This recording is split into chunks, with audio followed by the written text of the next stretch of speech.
Rhetoric provides perhaps the most reliable, the most tried and true system for designing a speech that's easy for listeners to understand. It offers a unified approach to writing for the ear. So what is rhetoric? Well, this video will try to answer that question. We'll define rhetoric, and then we'll move through the 5 parts of rhetoric. These provide us with a clear roadmap for preparing and presenting engaging speeches. Now, when people use the word rhetoric, they often mean that the speaker's lying, and I don't mean that.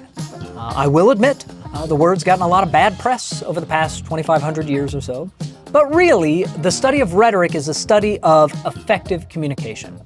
We're certainly not the first people to study what goes into a good speech. The ancient Greeks, the ancient Romans spent a lot of time thinking about what looks good, what sounds good, and what motivates audiences. So first, how have people defined that term, rhetoric? Well, Aristotle talked a fair bit about rhetoric. In his major treatise on it, he defined rhetoric as the faculty of discovering in any given case the available means of persuasion. Plato was very concerned with rhetoric. In his dialogue, The Phaedrus, he writes that rhetoric is the art of winning the soul by discourse. John Locke said that rhetoric is a powerful instrument of error and deceit. That's not true, right? The contemporary writer Gerard Hauser defines rhetoric as communication that attempts to coordinate social action. Its goal is to influence human choices on specific matters that require immediate attention. And I like that because it's a pretty pragmatic definition. These definitions and the many more that tackle rhetoric emphasize that rhetoric is an ability, it's an art. And that's important since there's no one single thing that always works in public speaking. Rhetoric's about figuring out what needs to be communicated and then doing that well. It's about analyzing the situation you find yourself in and then using rhetorical tools to craft a strategic and effective response. Rhetoric looks at public speaking like an athlete would look at wrestling, for example. Right? You follow a structured training regimen in order to develop the capacity to respond effectively in a match. The rhetorical tradition offers a systematic method for designing effective speeches that are easy for audiences to listen to. So let's go ahead and shift from definitions of rhetoric to these 5 parts of rhetoric. Now, early rhetoricians called these the canons of rhetoric. And those are canons like in principles, not, boom boom canons. These canons provide a clear method for moving a speech from the idea stage to successful completion. So what are they? Invention, arrangement, style, memory, and delivery. Invention. The first thing that has to go into a good speech is good content. Invention is the process of sorting through all the things you could say and then deciding what to include and what to exclude.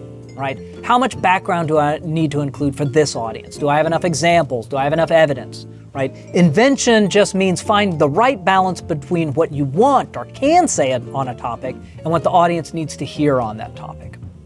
So invention. Arrangement. Once you determine the content, then you need to think about how to organize your speech. Should the introduction be long or short? How should I arrange the main points, right? Arrangement's hugely important in a speech, an oral event. The audience is trapped chronologically by your arrangement decisions, right? If the audience gets lost or you introduce a concept too soon, the audience can't go back and rehear what you just said, right? A reader could flip back a few pages and not be confused. Not so for an audience. The canon of arrangement means planning out how your audience will experience the speech in real time. Invention, arrangement, style. Once you know what you will say and the order in which you will say it, then you can start focusing on how you will say it, right? Some speeches are stylistically rich. Lincoln's Gettysburg Address, for example. Others are more stylistically plain, right? A conference presentation. Both of those speeches have a type of style, right? The canon of style helps you think strategically about how your audience will respond to your individual word choices. Invention, arrangement, style, memory. This part of rhetoric was quite important for the ancient Greeks and Romans because they delivered really long speeches and they didn't want to be seen as using notes. Now, of course, we can use notes, but the canon remains important for us. You have to know a speech deeply in order to deliver it well, right?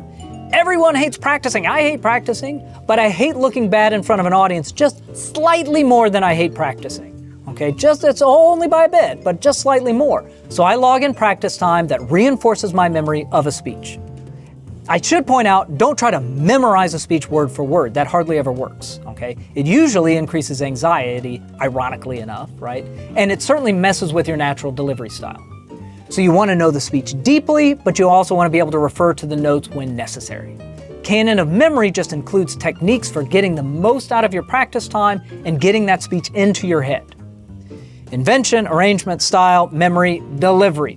Now, delivery is usually what people worry about the most, right? Certainly with public speaking. They ignore invention, arrangement, and style, all the things that can help you write a speech that can actually be delivered well. And instead of paying attention to that stuff, they focus on delivery issues. Eye contact.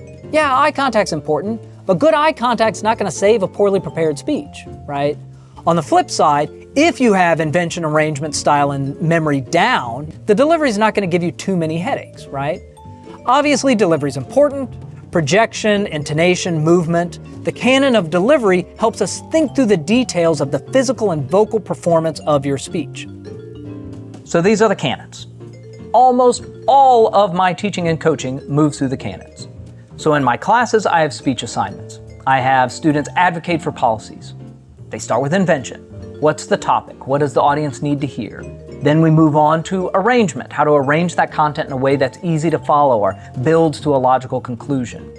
We move through the language that's most effective for that topic. We practice it to get the memory down pat. Then we work on some delivery issues, okay? I work with scientists on research presentations or policy briefings. Exact same thing, right? Now they know their content, but we still dial in on their unique invention challenges.